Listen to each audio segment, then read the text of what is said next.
Assalamualaikum warahmatullahi wabarakatuh.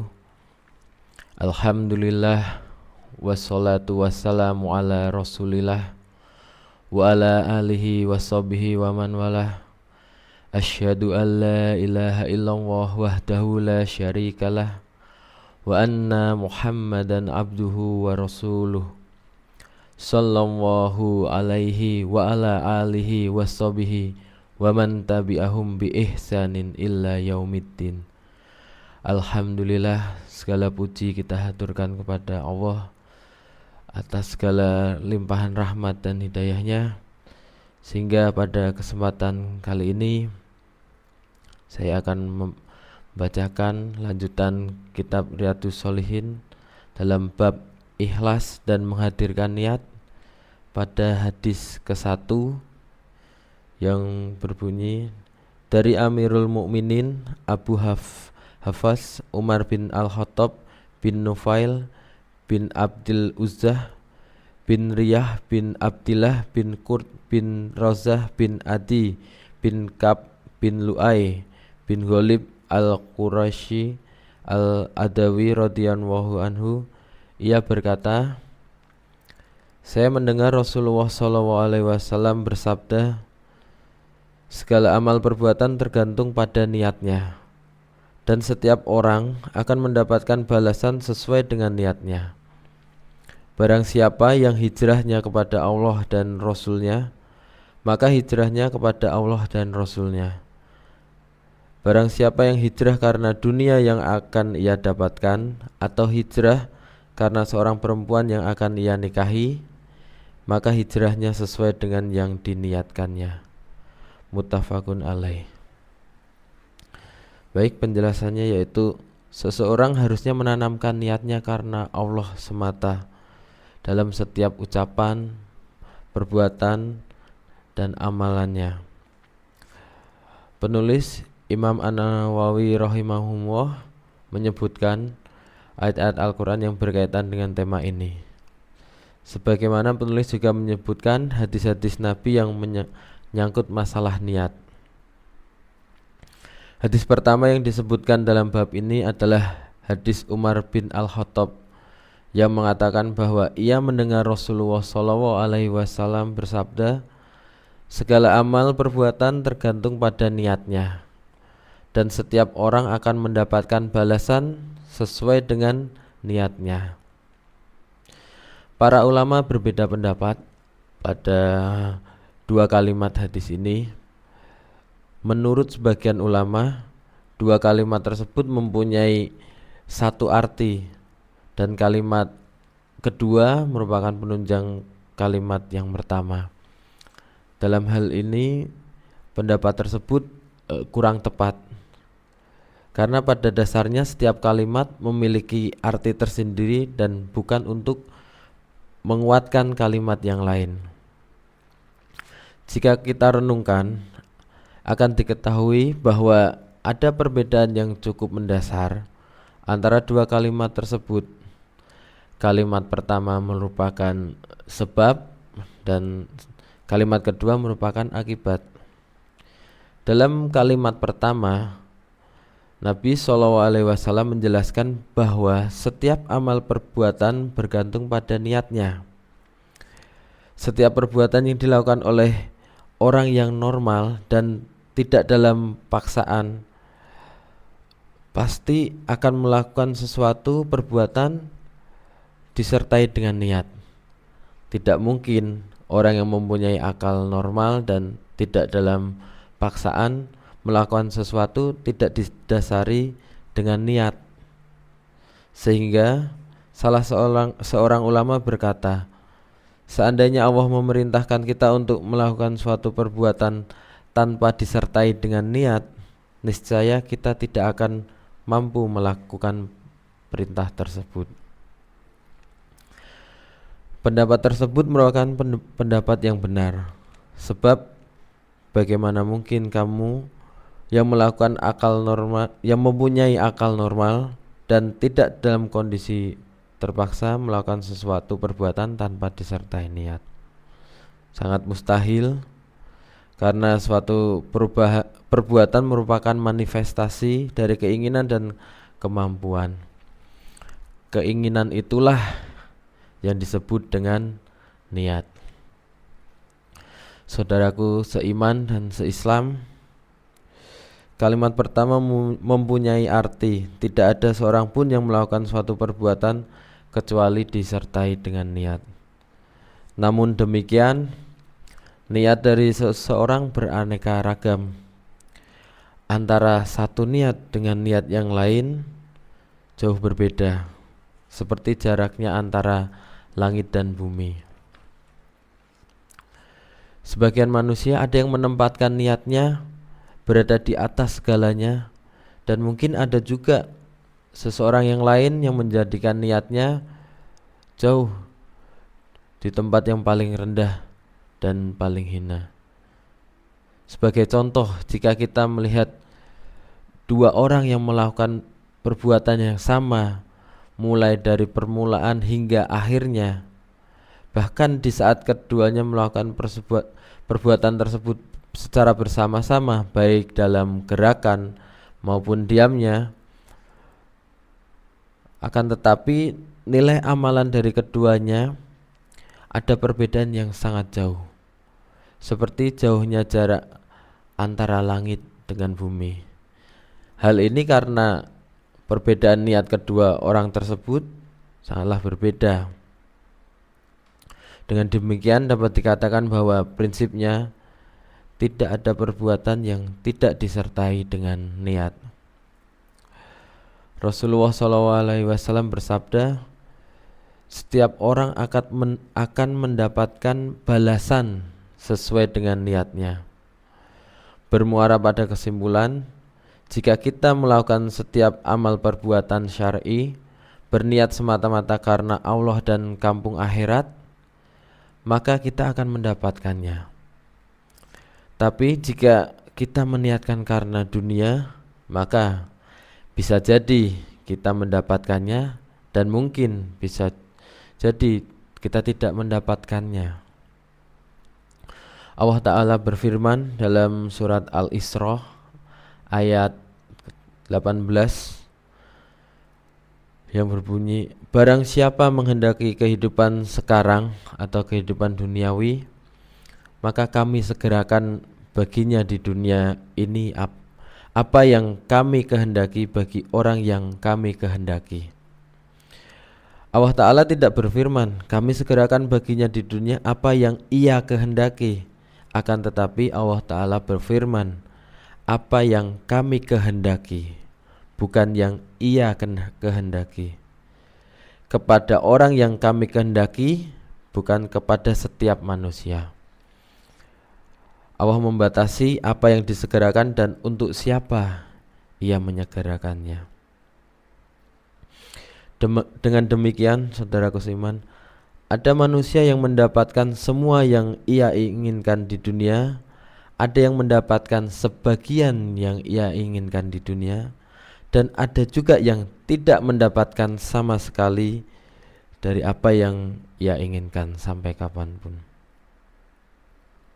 Itulah pengertian firman Allah, maka kami segerakan baginya di dunia ini apa yang kami kehendaki bagi orang yang kami kehendaki. Sedangkan firman Allah Ta'ala dalam surat Al-Isra ayat nomor 19, dan barang siapa menghendaki kehidupan akhirat dan berusaha ke arah itu dengan sungguh-sungguh, sedangkan ia beriman, maka mereka itulah orang yang usahanya dibalas dengan baik.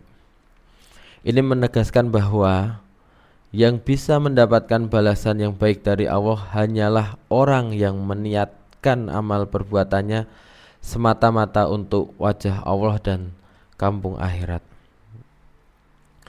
Saudaraku seiman, Nabi bersabda, segala amal perbuatan bergantung pada niatnya. Sebagai barometer niat setiap amal perbuatan, akan tetapi barometer ini dari sisi batin. Sedangkan sabda Rasulullah SAW dari hadis yang diriwayatkan oleh Asy-Syekhani dari Aisyah radhiyallahu anha, barang siapa yang melakukan amal perbuatan yang tidak sesuai dengan tuntunan kami, maka amal perbuatan tersebut ditolak. Hadis riwayat Sahih Muslim nomor 2985. Ini sebagai barometer amal perbuatan dari sisi zahir. Oleh sebab itu, ulama mensinyalir bahwa dua hadis di atas mengusung semua ajaran Islam. Kemudian Nabi SAW memberikan sebuah contoh, sebuah bentuk implementasi dari hadis tersebut. Beliau bersabda, barang siapa yang hijrahnya kepada Allah dan Rasul-Nya, maka hijrahnya itu kepada Allah dan Rasul-Nya.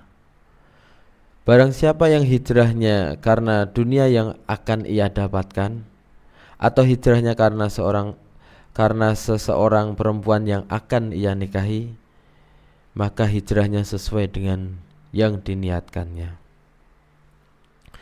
Yang dimaksud dengan hijrah adalah perpindahan seseorang dari wilayah orang-orang kafir ke wilayah orang-orang Islam.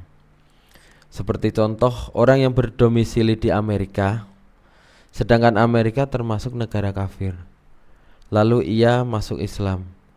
Akan tetapi tidak memungkinkan baginya untuk menampakkan keislamannya. Kemudian ia memutuskan untuk pindah ke negara Islam. Apabila manusia melakukan hijrah sedangkan niat mereka berbeda-beda, ada yang hijrah semata-mata karena Allah dan Rasul-Nya, yaitu semata-mata karena syariat Allah yang disampaikan melalui Nabi Muhammad SAW. Mereka inilah yang mendapatkan kebaikan dan meraih tujuannya. Dalam hal ini Rasulullah bersabda, maka hijrahnya itu kepada Allah dan Rasul-Nya. Artinya ia mendapatkan apa yang dia niatkan. Yang kedua, orang yang hijrah karena dunia yang akan ia dapatkan. Seperti ada seseorang yang gemar mengumpulkan harta, tiba-tiba mendengar bahwa di negara Islam terdapat daerah yang subur dan makmur, serta mudah untuk mendapatkan harta. Lalu ia pindah dari negara kafir ke negara Islam, bukan semata-mata ingin konsisten dan mempedulikan agamanya, maka tujuan hijrahnya hanyalah karena harta semata. Yang ketiga, orang yang hijrah dari negara kafir ke negara Islam karena ingin menikahi seseorang perempuan. Dikatakan kepadanya, kami tidak akan menikahimu kecuali di negara Islam dan kamu tidak boleh membawa pergi perempuan tersebut ke negara kafir. Kemudian seseorang itu memutuskan pindah ke negara Islam karena ingin menikahi seseorang perempuan. Oleh karena itu, saudaraku seiman, orang yang hijrah karena ingin mendapatkan harta dan perempuan, maka ia tidak berhijrah karena Allah dan Rasul-Nya. Oleh karena itu Rasulullah bersabda, maka hijrahnya sesuai dengan apa yang ia niatkan. Rasulullah bersabda, maka hijrahnya sesuai yang diniatkannya.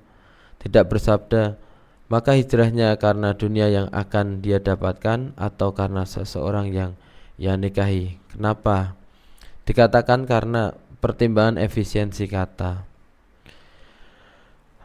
Ada juga yang mengatakan bahwa itu sebagai bentuk penghinaan serta menghindari untuk tidak menyebutkannya, karena niat yang demikian itu merupakan niat yang hina dina. Maksudnya yang ia niatkan untuk harta dan untuk menikahi wanita. Alhasil, orang yang hijrah karena tujuan dunia atau perempuan tidak diragukan lagi bahwa niatnya adalah niat yang rendah dan hina. Berbeda dengan niat hijrah yang pertama, yaitu hijrah karena semata-mata karena Allah dan Rasul-Nya. Saudaraku seiman, ada macam-macam hijrah. Ada 3. Yang pertama, hijrah dari suatu tempat ke tempat yang lain. Yang kedua, hijrah dari satu perbuatan ke perbuatan lain. Dan yang ketiga, hijrah dari pelaku maksiat. Baik, kita bahas satu persatu. Yang pertama, hijrah dari suatu tempat ke tempat yang lain. Hijrah ini adalah hijrah dari seseorang yang hijrah dari tempat yang penuh dengan perbuatan maksiat dan perbuatan fasik, dan barangkali hijrah dari negara kafir ke negara Islam. Hijrah yang paling utama adalah hijrah dari negara kafir ke negara Islam. Menurut ulama, hijrah dari negara kafir ke negara Islam wajib bagi orang yang tidak mampu menampakkan keislamannya. Akan tetapi, bagi orang yang mampu menampakkan identitas keislamannya dan tidak ada yang melarang ketika menjalankan syiar-syiar Islam, maka tidak wajib hijrah melainkan sunnah. Berdasarkan hal tersebut, maka bepergian ke negara kafir lebih berat daripada berdomisili di negara tersebut. Apabila seseorang yang berdomisili di negara kafir tidak bisa menjalankan kewajiban agamanya, maka ia harus meninggalkan negara tersebut dan hijrah ke negara lain. Yang kedua, hijrah dari satu perbuatan ke perbuatan yang lain. Yang dimaksud dengan hijrah dari satu perbuatan ke perbuatan yang lain adalah seseorang yang meninggalkan perbuatan yang dilarang oleh Allah Ta'ala, seperti perbuatan maksiat dan perbuatan fasik. Sebagaimana sabda Rasulullah SAW dalam Sahih Al-Bukhari yang berbunyi, orang muslim sejati adalah seorang muslim yang bisa membuat orang-orang Islam selamat dari gangguan lisan dan tangannya. Sedangkan orang yang hijrah adalah orang-orang yang meninggalkan perbuatan yang dilarang oleh Allah. Oleh karena itu, tinggalkanlah semua yang diharamkan oleh Allah Ta'ala, baik yang berkaitan dengan hak-hak Allah maupun hak-hak hambanya, seperti meninggalkan makian, ejekan, pembunuhan, penipuan, memakan harta dengan cara yang batil, durhaka kepada kedua orang tua, memutuskan tali persaudaraan, dan semua hal-hal yang diharamkan oleh Allah Ta'ala. Meskipun hatimu merayu dan mengajakmu untuk melakukannya, maka ingatlah hawa nafsumu bahwa Allah Ta'ala telah mengharamkan semua perbuatan tersebut, sehingga kamu harus meninggalkan dan menjauhinya. Yang ketiga, hijrah dari pelaku maksiat. Hijrah dari pelaku maksiat yaitu hijrah atau meninggalkan orang yang melakukan perbuatan maksiat. Ada kalanya pelaku kejahatan wajib ditinggalkan. Menurut ulama, jika ada orang yang melakukan maksiat dengan terang-terangan dan tidak memperdulikan teguran dari orang lain, maka disyariatkan untuk meninggalkan orang tersebut. Apabila hal ini dapat menimbulkan faedah dan maslahat, misalnya dengan ditinggalkan, ia mau menyadari perbuatan dan bertobat dari perbuatan maksiat yang ia lakukan selama ini. Seperti jika ada seseorang yang terkenal suka melakukan penipuan dalam jual beli, lalu orang-orang menjauhinya. Ada juga orang yang suka berbuat riba, lalu orang-orang menjauhinya, tidak mengucapkan salam kepadanya dan tidak mengajaknya berbicara. Setelah mereka menjauhinya, ia merasa malu, lalu bertobat dan menyesali perbuatannya. Tetapi jika dengan cara meninggalkan pelaku maksiat tersebut tidak berfaedah dan tidak bermanfaat, maka tidak boleh meninggalkannya. Lain halnya jika menghadapi orang kafir, karena orang kafir yang murtad harus ditinggalkan bagaimanapun keadaannya. Jika meninggalkan orang yang berbuat maksiat tetapi tidak bisa membuatnya berubah, maka tidak boleh meninggalkannya. Karena Rasulullah SAW bersabda, seorang muslim tidak boleh mendiamkan saudaranya lebih dari 3 hari. Ketika keduanya bertemu, mereka saling memalingkan muka.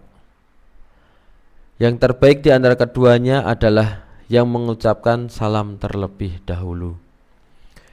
Hadis riwayat Sahih Bukhari nomor 6077 dan Sahih Muslim nomor 2560.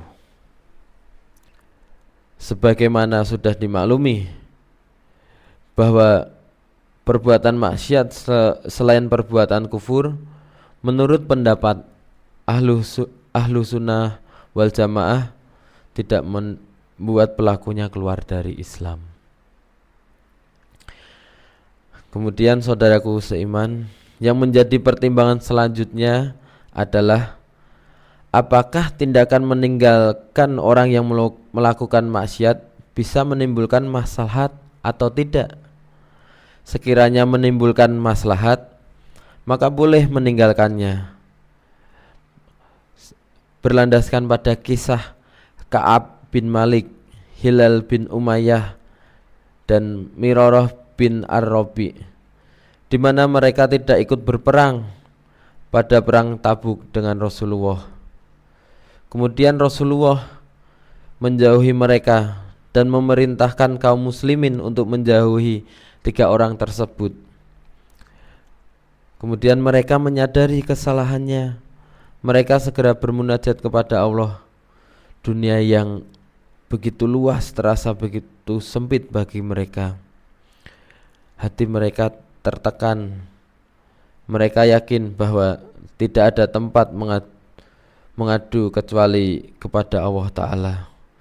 Kemudian mereka bertiga itulah bertobat kepada Allah, dan Allah pun menerima tobat mereka. Demikian saudaraku seiman yang bisa saya sampaikan. Semoga menambah iman kita, menambah amalan-amalan kita. Baik, akan saya bacakan doa penutup majelis. Subhanakallahumma wa bihamdika asyhadu alla ilaha illa anta astaghfiruka wa atubu ilaik. Demikian yang bisa saya sampaikan. Assalamualaikum warahmatullahi wabarakatuh.